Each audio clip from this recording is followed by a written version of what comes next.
Baik, assalamualaikum warahmatullahi wabarakatuh. Gimana Bapak Ibu? Tadi udah senam, seger ya? Ada yang terkendala nggak tadi? Kesampaian, nggak ada ya? Habis itu lomba ya? Hadiahnya apa? Nggak.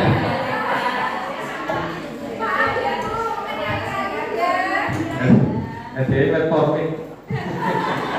Gak apa-apa ya Bu, ya, sekedar hiburan. Iya, biar ada aktivitas.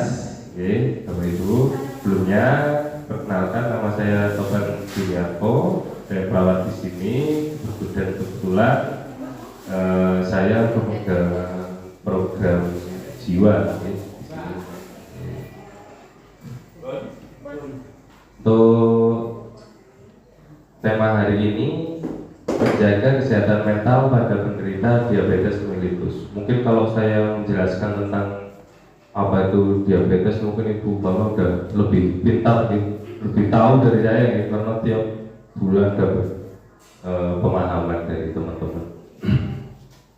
Jadi untuk pagi ini saya akan menjelaskan tentang kesehatan mental bagi terutama penderita diabetes. Santai aja Ibu, sambil minum atau apa, masalah. Ya, udah ambil minum belum? Sudah.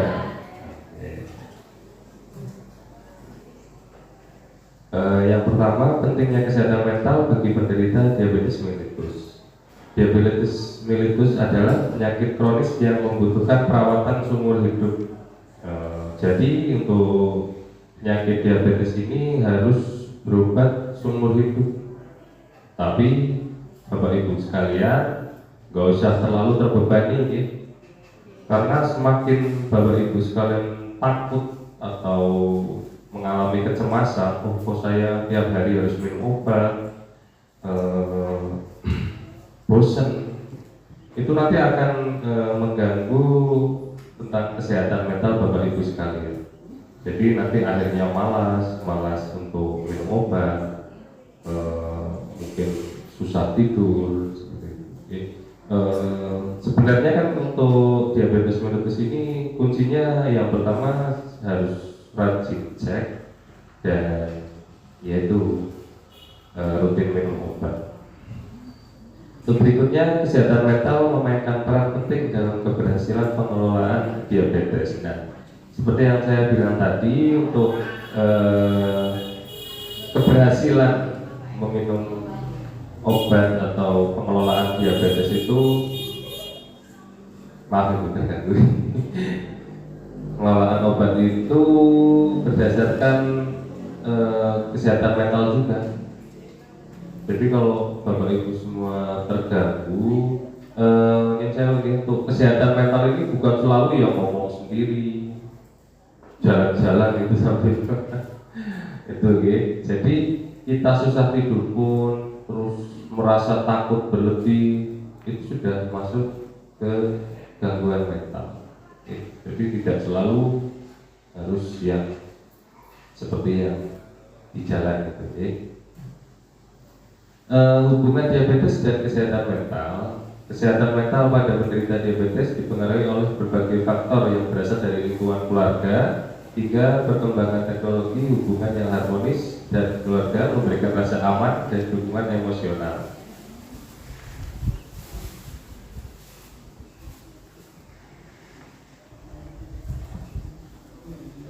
Yang pertama, pengelolaan diabetes membutuhkan kedisiplinan tinggi. Jadi lingkungan keluarga itu sangat berpengaruh bagi kelancaran pengobatan ibu. Di sini ada nggak yang keluarganya kurang mendukung atau cuek? Misal ibu belum minum obat, nggak ada yang mengingatkan seperti itu. Nggak ada ya? Semuanya pasti didukung nih. Atau jadwal prolanis, ini udah jadwal prolanis kok, nggak ada yang mengingatkan seperti itu. Memberikan semangat. Jadi lingkungan keluarga itu sangat penting untuk kesehatan mental dan keberhasilan dalam menanggulangi diabetes atau penyakit Bapak Ibu sekalian. Oke. Yang kedua, stres dan kelelahan dapat mempengaruhi kontrol gula darah. Sering susah tidur nggak? Ada yang sering susah tidur nggak di sini, Bapak Ibu? Ada. Kalau tidur jam berapa? Jam 11. Kalau siang tidur enggak? Siang itu enggak bisa. Enggak bisa tidur? Misalnya malam itu jam 1 baru tidur. Siangnya itu juga bisa. Kalau misal enggak bisa tidur itu apakah memikirkan sesuatu atau apa? Atau ketakutan? Ada. Nah, nanti kita bahas nih Pak untuk solusinya. Anehnya ya Pak, nggak bisa tidur. Soalnya jam 10 belum tidur. Jalan-jalan tuh Pak. Jalan-jalan. Ya kurang lebih setengah kilo Pak. Pulang itu bisa tidur.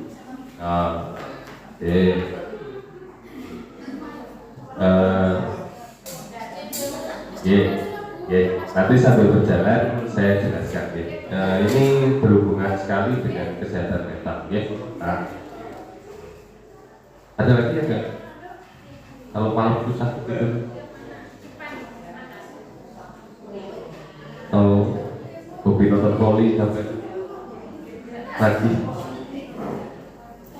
Yang ketiga, resiko depresi dan kecemasan lebih tinggi pada penderita diabetes. Kenapa penderita diabetes ini punya resiko depresi dan kecemasan lebih tinggi? Karena apa? Mungkin ibu bapak sekalian tiap hari kan minum obat ya. Wah, nanti saya ada komplikasi lain. Nanti saya gini. Anak saya gimana seperti itu? Biasanya terpikir seperti itu. Gitu. Tapi itu justru yang akan membuat resiko kecemasan dan depresi Bapak Ibu sekalian itu semakin tinggi. Jadi saran saya untuk mengurangi kecemasan tersebut selalu berpikir positif. Misal, yang penting saya udah rutin ke Prolanis, tiap bulan cek kalau saya sehat terus. Jadi harus ada positif terus. Jangan berpikir yang negatif. Dan kadang dari lingkungan tetangga seperti itu kan juga berpengaruh sih. Kadang ada yang saya ini bukan di bidangnya tapi nanti kasih tahu seperti itu. Jadi dihindari mempercayai hal-hal yang seperti itu dari orang yang mungkin belum kompeten di bidangnya gitu, untuk mengurangi depresi dan kecemasan.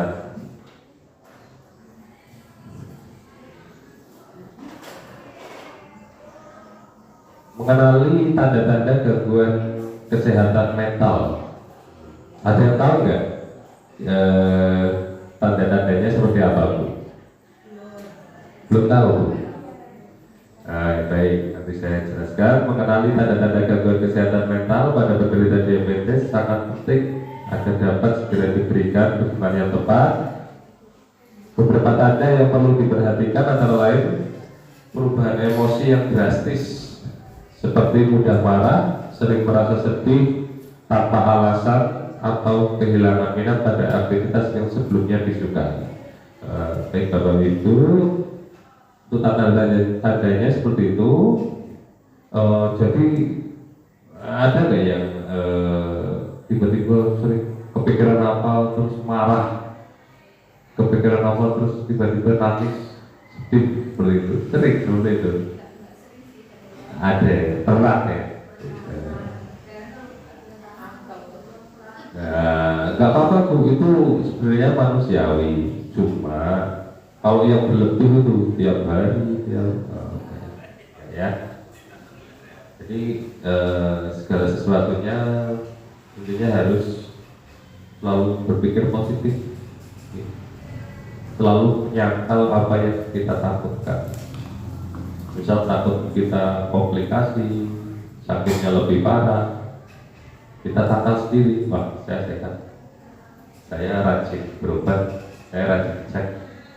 Nah, seperti itu, oke, untuk mengantisipasi adanya ketakutan yang berlebih atau depresi. Masalah psikologis yang umum terjadi pada penderita diabetes itu ada depresi.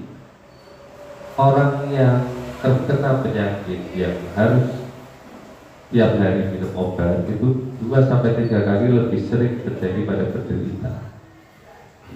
Ada orang yang tiap hari misal minum obat seperti itu.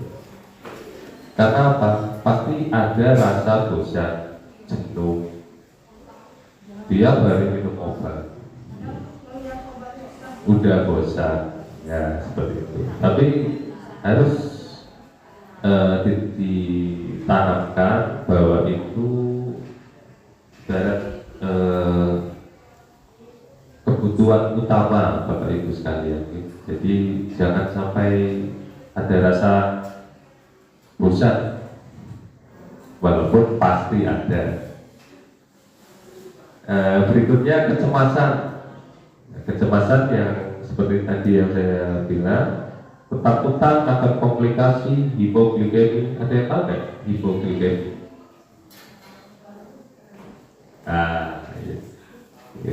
Rendah yang gula yang terlalu rendah, itu namanya hipoglikemi. Ini terjadi kadang karena obatnya rutin, ceknya kurang rutin. Kalau ceknya rutin kan nanti obatnya dosisnya bisa disesuaikan gitu. Jadi untuk menghindari terjadinya hipoglikemi. Lalu berikutnya masa depan. Nah, kecemasan akan masa depan. Saya ini besok kalau sakit terus apa masih bisa ngomong gitu? Apa ada nggak yang berpikir begitu? Takut ya, Bu? Iya. Ya selain semua yang dilakukan, kita bisa lebih mendekatkan diri pada Tuhan Allah biar lebih tenang. Selain itu ada juga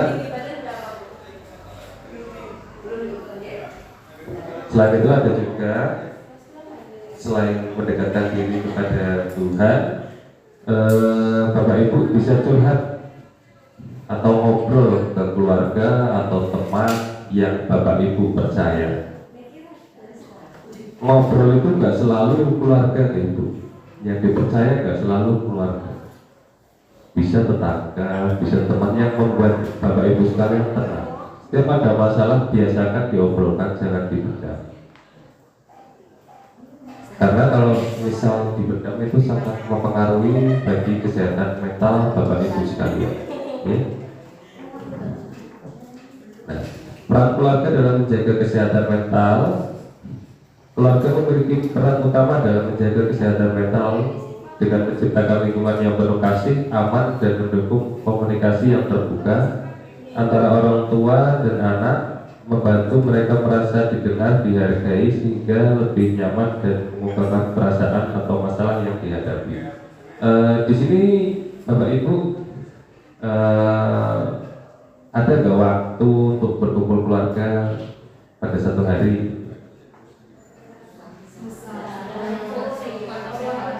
Kenapa biasanya kendalanya? Pekerjaan.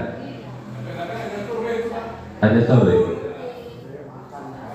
Sebenarnya sore pun kalau kumpul bisa ngobrol bareng, curhat, itu udah lebih dari cukup, Pak. Kecuali sekarang kan sudah banyak yang pakai HP kan bisa. Jadi minimal tiap hari ada obrolan dan berkomunikasi dengan keluarga. Tujuannya apa Bapak Ibu? Tujuannya agar lebih tenang, lebih mengetahui apa yang terjadi di keluarga kita. Jadi nggak saling kuat. Gak enak juga ya sekeluarga jarang ngobrol gitu kan, gak enak juga. Ya. Tanda gangguan mental pada penderita diabetes: merasa kewalahan menghadapi penyakit.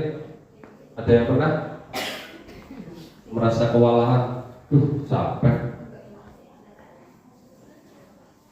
sakit diabetes kok gak sembuh-sembuh, padahal saya sakit flu, minum obat 3 hari langsung sembuh. Saya masih lari kok katanya masih sakit, masih jalan kemana-mana kok katanya masih sakit. Ada yang pernah berpikir seperti itu, Bapak Ibu? Gak ada ya? Menarik diri dari teman dan keluarga, malu, merasa malu, minder. Wah, itu yang misalnya ya, dari sekarang kan 17-an ya, pasti banyak kumpul-kumpul. Wah, saya mau ngumpul, tapi kok saya sering dikatain suruh istirahat aja, dia kan udah sepuh, jadinya merasa berkecil hati seperti itu. Apa istirahat aja, ini udah sering ke prolanis, udah minum obat, nanti kecapean. Nah, Bapak Ibu merasa kecil hati, ada nggak ya seperti itu? Nggak ada ya. Kalau di sini memang terlihat pede-pede semua, gitu. Semangatnya luar biasa gitu. Harus dipetakan ya. Gangguan tidur dan nafsu makan. Seperti Bapak tadi, gangguan tidur dan nafsu makan. Baik, saya jawabnya sekarang dulu. Gangguan tidur bisa karena kurangnya aktivitas. Aktivitas seperti olahraga dan aktivitas yang lain itu bisa mengeluarkan hormon endorfin atau hormon kebahagiaan. Jadi setiap olahraga berkeringat, hormon kebahagiaan kita meningkat, akhirnya otot semua relax, akhirnya bisa ngantuk dan bisa tidur. Benar, buktinya habis jalan-jalan saja bisa tidur. Nah, sekarang coba kalau olahraganya pagi lebih dibiasakan. Olahraga nggak usah yang berat-berat, jalan kaki udah cukup. Nggak usah lari maraton, nggak usah main volley ya Pak. Ya ringan-ringan saja. Tidak nafsu makan. Ada ya? Nafsu makannya berkurang karena susah tidur. Bapak nafsu makan berkurang? Enggak ya. Kadang ada ya, karena kecemasan itu nafsu makannya jadi berkurang. Kenapa Bapak itu? Karena kecemasan itu, misal kita memikirkan sesuatu, takut akan sesuatu, itu memicu asam lambung kita naik ya Bu. Ketika asam lambung kita berlebih, perasaan lapar itu berkurang karena semua di lambung kita itu isinya gas, jadi kurang merasa lapar, jarang merasa lapar. Itu yang membuat nafsu makan berkurang, jadi malas makan. Jadi tingkat stres juga mempengaruhi nafsu makan. Tidak patuh pada obat. Kalau di sini saya yakin patuh semua ya Bu.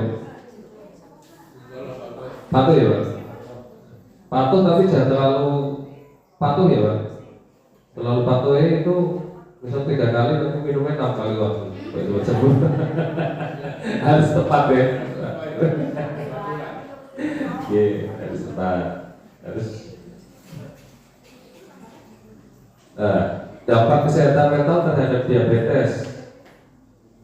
Yang pertama, kurangnya motivasi untuk menjaga pola makan atau olahraga. Ada yang jarang olahraga? Jalan kaki, senam, jalan kaki ke warung Bu. Wah, malah lebih sehat itu ya. Ya, baik ya. Tidak memantau kadar gula darah secara rutin. Misalnya kalau yang ikut prolanis pasti terkontrol ya, pasti cek terus rutin. Dan kebanyakan udah kan ya setiap bulan dan normal atau masih naik turun? Naik turun. Kira-kira kenapa itu? Makannya atau apanya? Yang bisa menilai diri sendiri ya. Atau stres itu tadi atau apa? Ya diharapkan setelah dapat materi nanti bisa jadi lebih baik ya. Terus resiko komplikasi meningkat. Ini dampak kesehatan mental terhadap diabetes. Kenapa kok resiko komplikasi itu bisa meningkat? Karena itu tadi kita terlalu takut, akhirnya malas minum obat jarang, itu resikonya bisa meningkatkan komplikasi ke penyakit yang lain. Jadi harus rutin minum obat. Nah, pengaruh media sosial ada nggak ya? Nggak pegang HP, kalau pegang HP kebanyakan pegang. Ada nggak Bu di sini? Nggak ada. Pegang HP semua gitu. Ada nggak yang pernah punya keluhan terus cari di Google, di TikTok seperti itu? Sering. Nah, ini pengaruh media sosial juga sangat berpengaruh untuk kesehatan mental Bapak Ibu sekalian. Kenapa? Karena misal Bapak pusing 2 hari, ketik pusing, penyakit saya pusing, apa ini penyebabnya? Nanti yang muncul kanker otak, apa, yang muncul itu nanti Bapak Ibu merasa ketakutan, jangan-jangan saya penyakitnya ini, jangan-jangan ini. Karena semua penyakit itu kan harus dicek dulu gitu. Gak bisa kadang keluhannya sama tapi penyakitnya beda, bisa saja. Di sini media sosial memiliki pengaruh yang signifikan terhadap kesehatan mental penderita diabetes, baik secara positif maupun negatif. Di satu sisi media sosial dapat menjadi sarana untuk bersosialisasi, mendapatkan informasi dan mengekspresikan diri. Itu tadi yang saya jelaskan sisi negatifnya. Untuk sisi positifnya bisa sharing-sharing lewat media sosial. Manfaat komunikasi terbuka. Apa itu manfaat komunikasi terbuka? Manfaat komunikasi terbuka yaitu mengungkapkan semua masalah, semua pikiran yang membebani Bapak Ibu sekalian. Contoh, saya kok lomba tadi kalah ya, wah besok saya harus juara atau besok saya kalah lagi ya. Tapi dipikirin terus. Jadi pikiran yang memikirkan ya sesuatu hal yang tidak penting seperti itu. Sekarang seperti Bapak Ibu sekalian ini kan yang terpenting itu sebenarnya berpikirnya berobat rutin, cek rutin, itu nggak perlu mikir yang terlalu jauh, komplikasi, besok mau gimana. Jadi hindari seperti itu ya.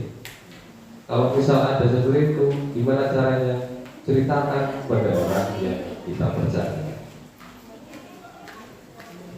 Untuk manfaat komunikasi terbuka, yang pertama meningkatkan kepercayaan diri, merasa lebih percaya diri dalam mengungkapkan pendapat.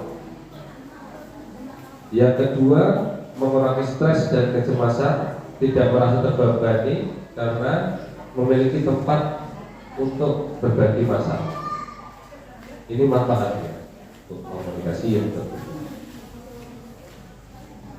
Nah, untuk strategi mengelola stres pada penderita diabetes. Mengelola stres pada penderita diabetes sangat penting untuk menjaga keseimbangan emosional dan kesehatan mental stres dapat muncul dari berbagai faktor seperti tekanan keluarga, masalah sosial, dan perubahan dalam keluarga. Jadi stres itu bukan selalu dari lingkungan jauh. Lingkungan terdekat pun seperti keluarga bisa menimbulkan stres. Karena apa? Mungkin tekanan keluarga. Contohnya, ibu bapak mau kesini minta diantar, terus anaknya, wah saya lagi sibuk. Akhirnya bapak ibu jadi terbawa pikiran, sedih. Lalu masalah sosial dan perubahan dalam keluarga. Apa itu perubahan dalam keluarga? Mungkin yang tadinya anak belum berkeluarga, belum rumah sendiri, sekarang sudah punya keluarga sendiri. Kadang ada yang rasa kehilangan, tapi mau gimana lagi? Ya. Ada nggak yang rasa seperti itu? Ditinggal anak, terus merasa berat. Pernah ya ngerasa seperti itu? Kuncinya apa Bu tadi? Berpikir positif, ya.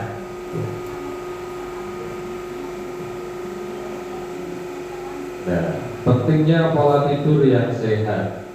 Pola tidur yang sehat sangat penting bagi kesehatan mental penderita diabetes karena tidur yang cukup membantu otak berfungsi dengan baik, meningkatkan konsentrasi serta mengatur emosi dengan lebih stabil. Kurangnya tidur dapat menyebabkan stres, kecemasan, mudah marah serta menurunkan daya tahan tubuh. Jadi tidur yang teratur juga sangat penting untuk mengurangi stres, tidak gampang marah.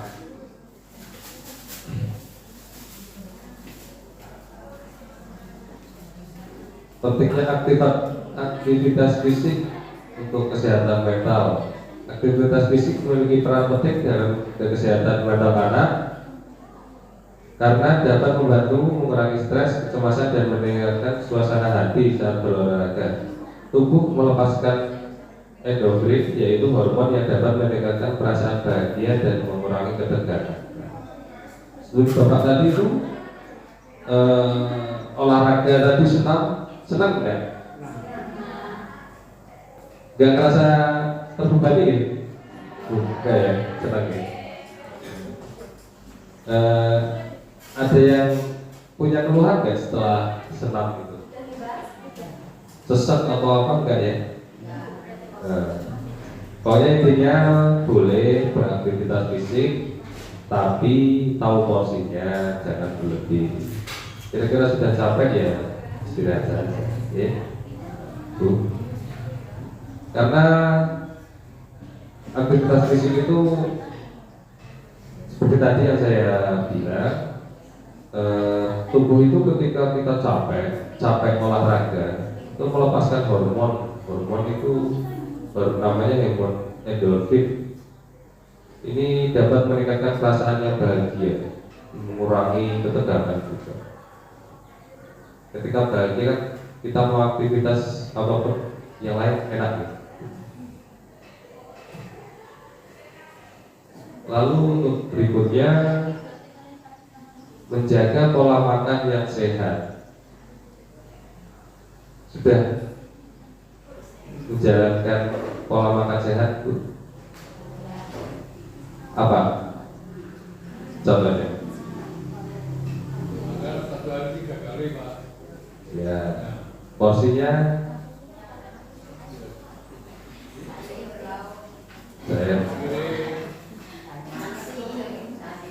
sayur, nasi dikurangi.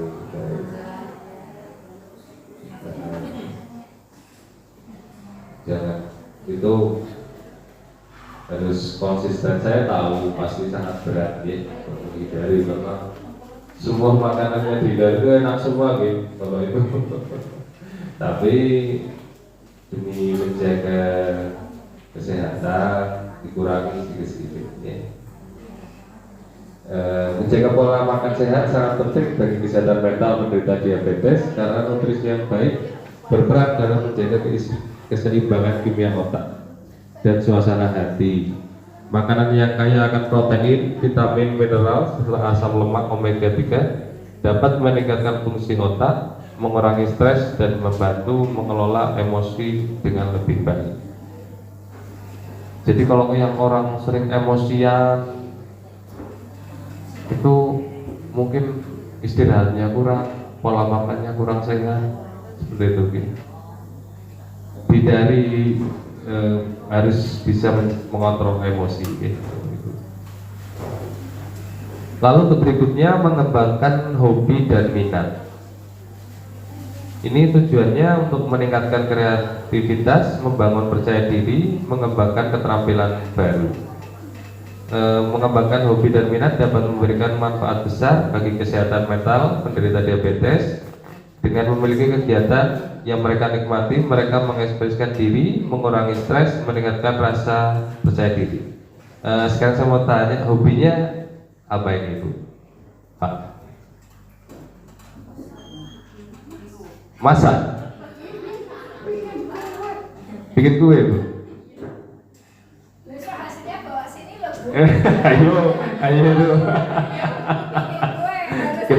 kita tes ya Bapak Ibu hasilnya.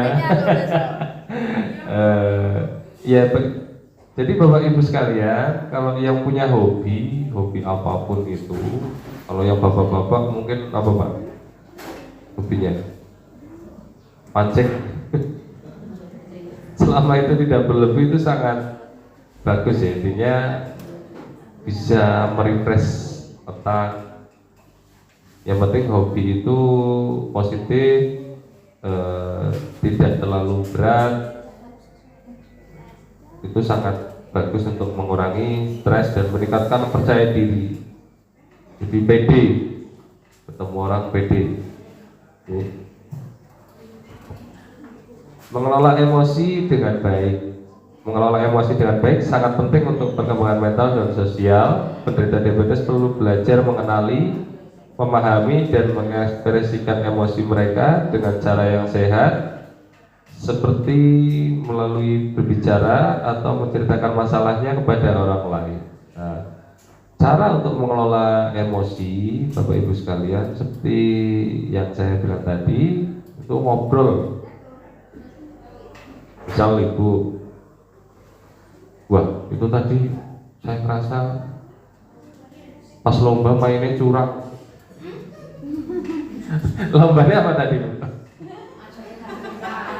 Wah iya, itu pakunya lebih kecil itu, Mbak Susi curang itu. Nah, aduh kan ada rasa ada rasa yang dongkol seperti itu gitu. Wah, ketika Bapak Ibu ada rasa yang seperti itu, kuncinya apa? Bicarakan kepada teman. Tadi aku kok ya, lombanya kalah, kayaknya ada yang curang begitu. Gak masalah. Nanti ada teman yang bisa menjelaskan. Tapi jangan temannya ngompori ya, Bu. Nanti malah jadi gibah nanti. Nanti malah, oh iya itu malah ditanggapi, malah tambah panjang nanti mikirnya. Jadi cari teman curhat yang bisa meredakan emosi. Kadang kan ada orang yang malah jadi tambah ngompori. Jadi wes lah, cuma lomba, itu cuma contoh ya. Mungkin kalau ada masalah yang lain bisa dipraktekkan seperti itu. Membangun lingkungan yang positif, membangun lingkungan positif di rumah dan lingkungan sekitar sangat penting untuk mendukung kesehatan mental penderita diabetes di rumah. Keluarga dapat menciptakan suasana yang hangat dengan komunikasi terbuka. Di dalam keluarga kadang ada yang bapak ibu sudah aktivitas, sudah kumpul, anak sudah pulang dari kerja langsung tidur. Itu yang kadang membuat lingkungan keluarga itu kurang harmonis. Jadi diusahakan Tiap kalau waktu bisa ditentukan sendiri-sendiri ya, karena aktivitas kan berbeda-beda. Jadi per hari itu ada satu waktu untuk berkumpul. Nggak perlu ngobrol yang serius-serius, bercanda, apa itu bisa lebih menghangatkan suasana rumah ya. Mengurangi tingkat stres juga. Mungkin Bapak Ibu bisa menceritakan kegiatan hari ini. Wah, saya tadi juara 1 terbaik se-Puskesmas Parang. Jadi anak-anak nanti mensupport, bisa nanti dibikin status seperti itu lah. Oke. Ada yang mau ditanyakan Bapak Ibu? Ya? Orang yang muda, emosi itu apa ada pengaruhnya dengan tadi darah? Contohnya saya emosi itu tekanan darah kok bisa tinggi, emang itu ada pengaruhnya. Emosinya yang mempengaruhi tensi darah, bukan tensi darahnya yang Makanya membuat Bapak emosi. dan karena emosi tekanan darahnya bisa tinggi. Bisa, sangat bisa Bapak. Bapak tensinya tinggi juga? Kemarin saya emosi gara-gara melihat YouTube. Apa itu Pak? Berkelahi Pak. Oh, saya emosi Pak, emosi. Saya prospek sini kok gaji mek 200. Oh. Tapi rutin minum obat tensi Pak? Minum terus. Minum terus. Nah itu kembali ke tadi ya, media sosial juga berpengaruh sekali untuk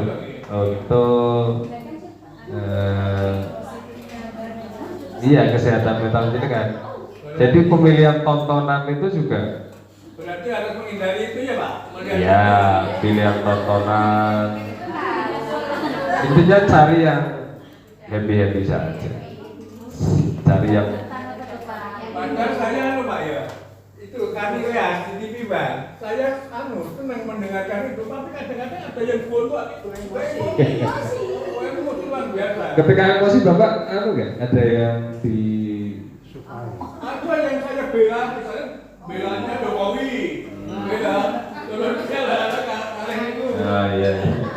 Ya, ketika Bapak emosi itu ada teman buat ngobrol, loh ini saya kurang cocok ini. Ya ada.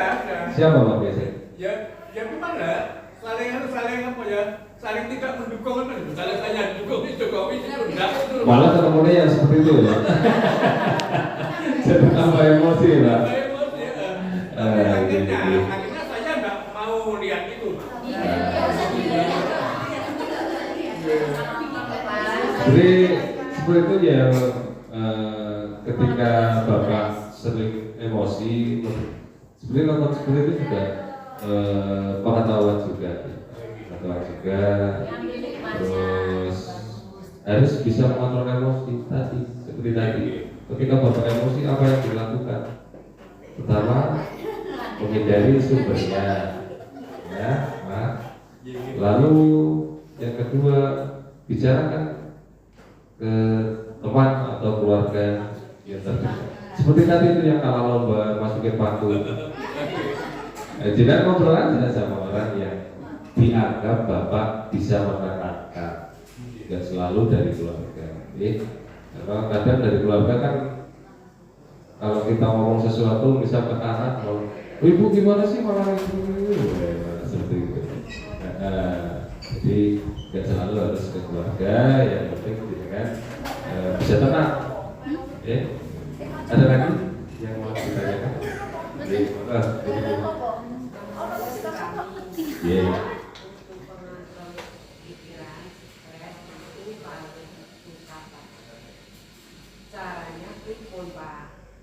Untuk mengontrol stres. Baik. Untuk mengontrol stres badan itu seperti tadi, tidur yang teratur, makan yang sehat, terus berkomunikasi yang terbuka dengan teman, dengan keluarga, itu bisa untuk mengontrol stres. Stresnya itu apa? Cemas atau tidak bisa tidur, atau stres lihat obat, wah metformin bosen, kecapean masalah kerjaan gitu.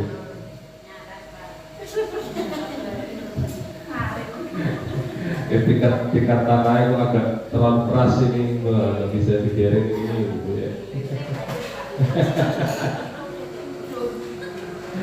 Iya seperti itu. Untuk mengatasinya ya menghindari sumber stresnya itu apa?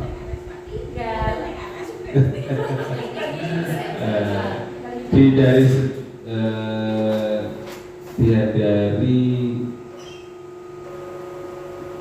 sumbernya. Jadi pengalas kan mungkin masalahnya apa dulu. Nah itu ya bisa diakali dengan mungkin ya seperti itu disemprot dulu pelan-pelan. Terus kalau merasa emosi banget bisa tarik nafas panjang,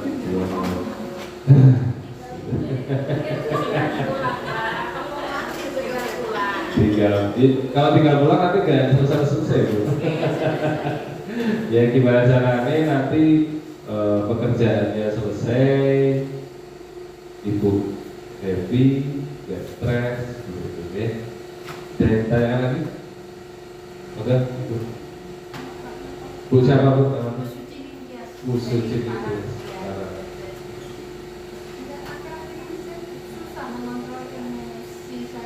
Emosi iya, terus apa namanya gampang nangis iya. Jadi kadang-kadang kalau apa ya ngomongnya saya ngomong sama anak saya ngomongnya keras dikit saya udah emosi. Nanti anak saya janji bu aku hari ini pulang juga nggak jadi pulang, saya nangis. Jadi akhir-akhir ini saya kayaknya untuk mengontrol emosi saya kurang bisa ini Pak. Ya, terima kasih. Pertanyaan yang bagus, bukan pertanyaan curhat, nggak apa-apa. Walaupun bukan Mama Dede, bisa curhat. Baik, itu juga gejala gangguan mental. Tapi jangan terlalu dipikir, wah saya gangguan mental, nanti jalan-jalan begini. Nangis-nangis tidak. Biar semua orang itu punya gangguan mental. Jadi cuma kita gimana cara kita mengontrol. Mungkin untuk ibu solusinya bisa nyari tempat curhat ke tetangga, ke teman. Ada nggak yang ibu percaya seperti itu? Yang bisa bikin lebih tenang? Kayaknya Enggak. Kalau nggak ada, silakan ya merdekakan diri ke Tuhan. Terus mudah tersinggung ini yang saya susah. mudah tersinggung. Iya, wajar sekali bu, karena mungkin orang ngomong apa bu, kita kan sini dulu. Wah, saya masih sehat kok, duduk di kursi yang khusus. Kadang-kadang kita kan merasa dibedakan ya, karena mungkin wah ini udah dulu saya masih sehat kok. Kuncinya apa Bapak Ibu? Selalu pikir positif. Berarti orang itu perhatian sama saya. Selalu seperti itu. Selalu kalau kita merasa sama orang agak tersinggung, kita sangkal sendiri. Wah, itu berarti perhatian, semua perhatian itu nggak masalah. Terus misalnya ibu anaknya belum pulang, nggak apa-apa, waktu masih panjang, nanti besok juga pulang lagi. Seperti itu. Jadi diterapkan di pemikiran kita seperti itu. Setiap ada masalah disangkal saja. Jadi harus positif. Ya, mungkin kemarin emosi, sekarang sudah dapat penjelasan semoga bisa terkontrol. Kalau yang kemarin juga biasa. Ya nggak usah terlalu dipikir, selalu positif dan selalu disangkal sebenarnya. Kecuali jangan menyangkal obat, bahaya itu. Wah, obatnya nggak penting, itu bahaya. Oke, baik Bapak. Pakai mic Pak, mic-nya dipakai. Oh Ibu. Oh, ya. Kenalan dulu. Namanya siapa Ibu?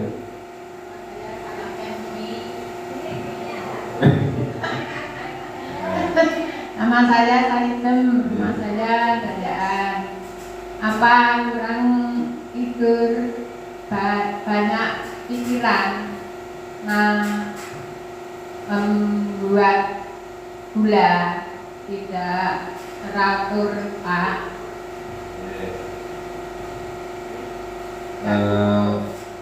Baik Ibu. Tuh kurang tidur itu sangat berpengaruh gitu. Merasa sakit kaki, seperti Pak. Gimana Bu? Ya, Merasa sakit? ya merasa sakit kakinya. Oh iya. Iya karena Merasa tidur. Tidur karena sakitnya nyeri sama nyeri, nggak bisa tidur karena nyeri. Oh.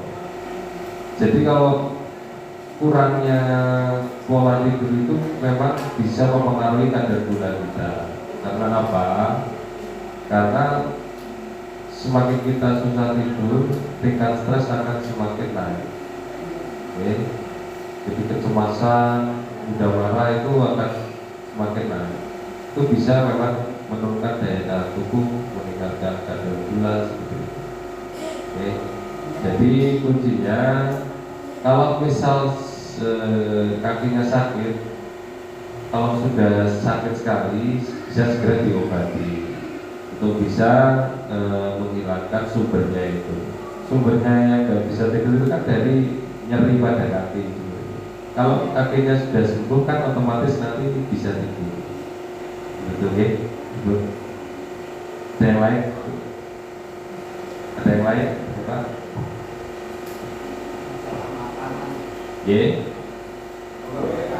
Namanya siapa Pak? Nama saya Soiman. Mohon bertanya, bolehkah penderita diabetes itu makan tape pohon itu Pak? Oh iya. Ya. Terima kasih. Ye. Itu kan agak manis gitu Pak. Boleh tapi dengan porsi yang sedikit. Ya. Punya riwayat asam lambung juga enggak? Tidak ada ya. Kalau kepengen sekali, jadi gini, kita tidak akan mungkin bisa menghindari semua makanan, realistisnya seperti itu. Jadi gimana caranya mengurangi? Kalau yang memang itu dirasa susah buat dihindari, ya kita kurangi. Gitu. Jadi kalau semuanya dihindari kan nggak mungkin juga gitu. Ya mungkin secara teori memang harus dihindari, tapi pada kenyataannya ya susah banget. Jadi gimana caranya yang nggak boleh kita kurangi, yang nggak boleh banget kurangi lagi. Gitu betul. Oleh seperti itu ya Pak. Boleh tapi dengan porsi yang sangat sedikit. Ya. Ada lagi Bapak Ibu? Ya. Sebentar, Bu.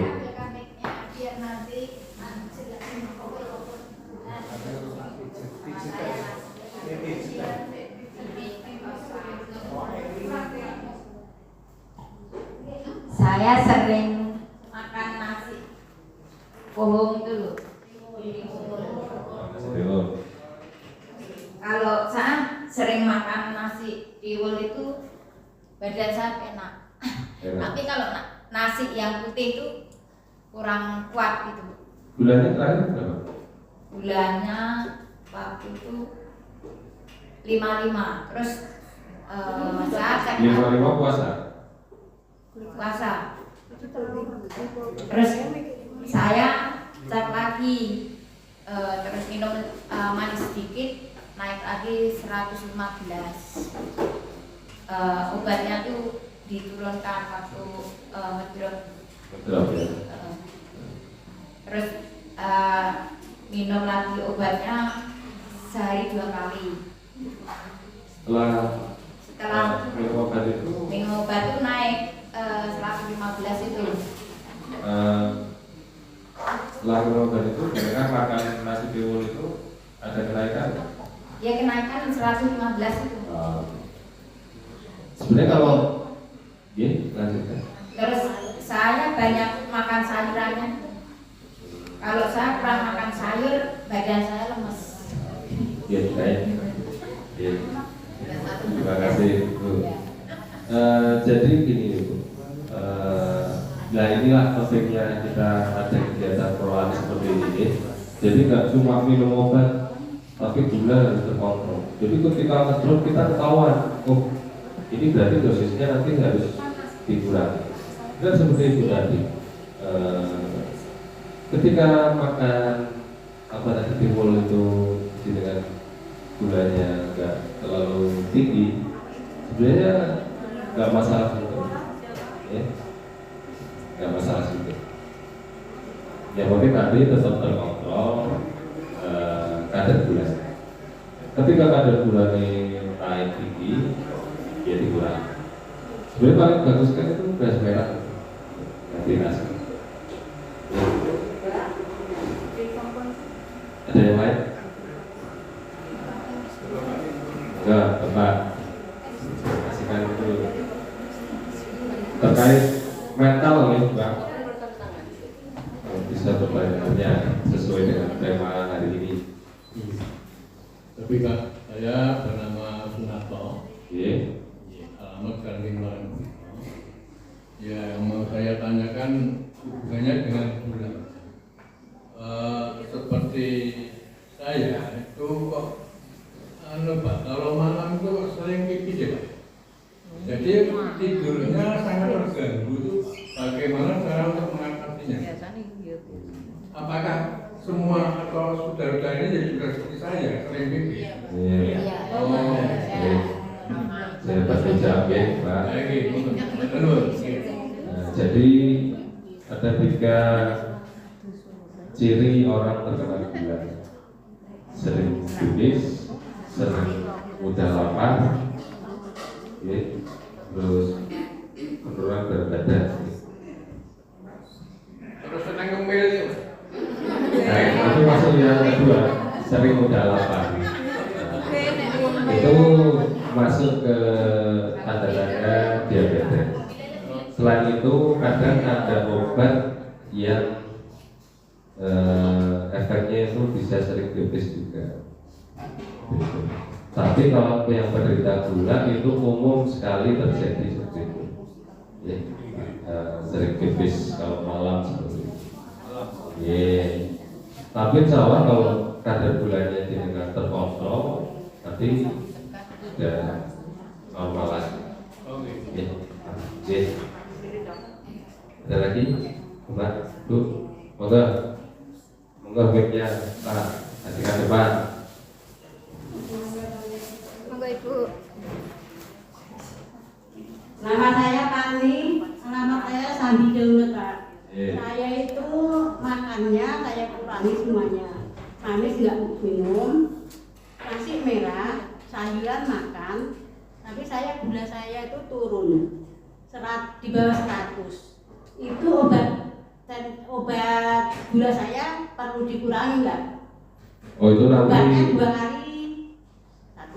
Oh, itu nanti bisa dikonsulkan ke dokter Suhan, bukan saya ya. Bisa menjawab, tapi bisa dikonsulkan kalau tak. Bisa dikonsulkan. Gitu. Jadi fokus saya sekarang ke kesehatan mental dulu gitu.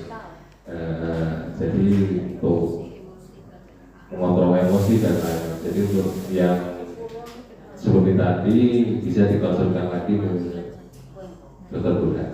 Ya, enggak ada yang lain. Ada lagi Bu pertanyaan? Buat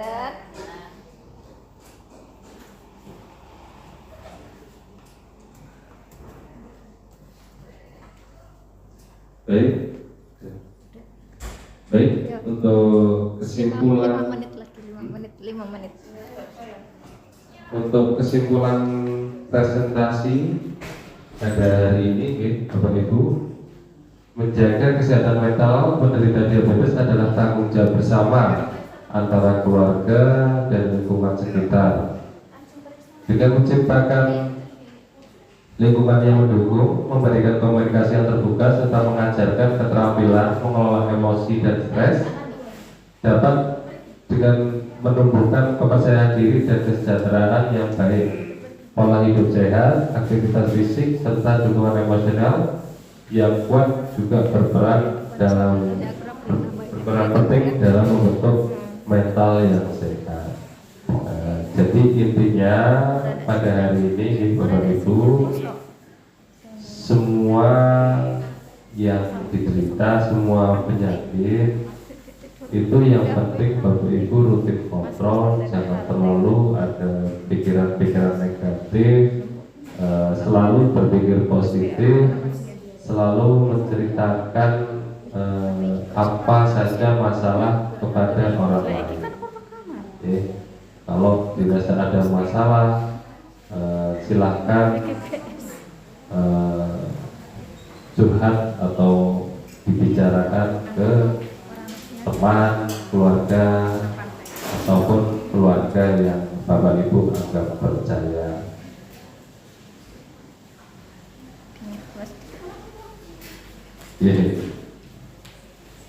Tadi untuk mengatasi depresi, kira-kira apa Bu tadi? Kalau mengatasi depresi, kecemasan, apa yang Bapak Ibu lakukan? Ada yang masih ingat nggak? Tarik nafas, berpikir positif, olahraga, betul sekali, jadi terapkan itu, selalu berpikir positif, selalu menyangkal hal-hal yang negatif, selalu melakukan aktivitas yang sehat, makan yang sehat, obat yang teratur, insya Allah semua bisa terkontrol dengan baik. Jangan pernah bosan minum obat, jangan pernah bosan kesini. Kan senang kumpul, olahraga bareng, bisa ngobrol. Ini selain di sini sering ngobrol-ngobrol nggak? Kalau ketemu atau udah akrab semua kan gitu. Baik, ya. Mungkin sekian dari saya. Kalau misal ada kekurangan dalam penyampaian, saya mohon maaf. Saya akhiri. Wassalamualaikum warahmatullahi wabarakatuh. Bu, tambahin ya, ini juga untuk mengurangi stres apa malah tambah stres ya, nanti nggak tahu lagi ya. Yuk Bu, coba kita berdiri dulu yuk, berdiri saja. Nggak tambah stres ya Pak ya. Biar nggak stres ya, ya Bu. Jempol tangan kanan, ganti tangan kiri, ganti-gantian yuk, ganti-gantian, ganti-gantian yuk, ganti-gantian. Bisa Bu? Sama Bu? Bisa Bu? Sudah nyampe ya? Nah, Bu jalan koordinasi saya ya. Ibu konsentrasi pagi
digaruk. Parut, kepala digaruk. Telapak diparut, kepala digaruk. Telapak digaruk. Kepala digaruk. Coba Pak Sofi. Kelapa diparut. Kepala digaruk. Ya, lanjut lagi. Kelapa diparut.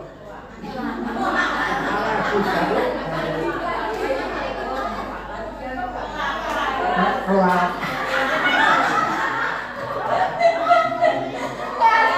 Bingung ya Bu ya? Coba Bu Surati. Yuk. Kelapa diparut, kepala digaruk. Kelapa diparut, kepala digaruk. Kelapa diparut, kepala digaruk. Sekarang ada lagi kok agak cepet bunyinya. Gus.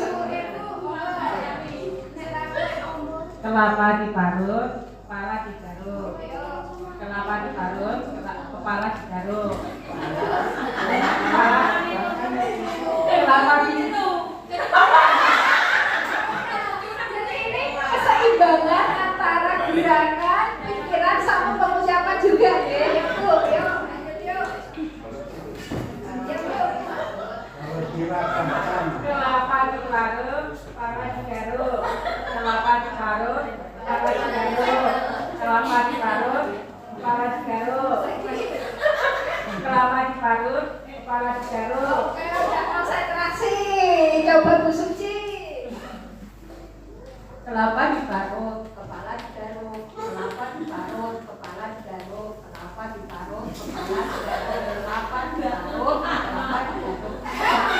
Kelapanya digaruk-garuk. Ya, oke, tepuk tangan buat semuanya Bu. Ya, matur nuwun. Kan mau penggarami terus ya Bu ya. Banyak salahnya mohon maaf. Assalamualaikum warahmatullahi wabarakatuh. Ketika tegak obatnya gitu ya, sama tadi yang Bu bilang saya konsultasi gitu. Apa?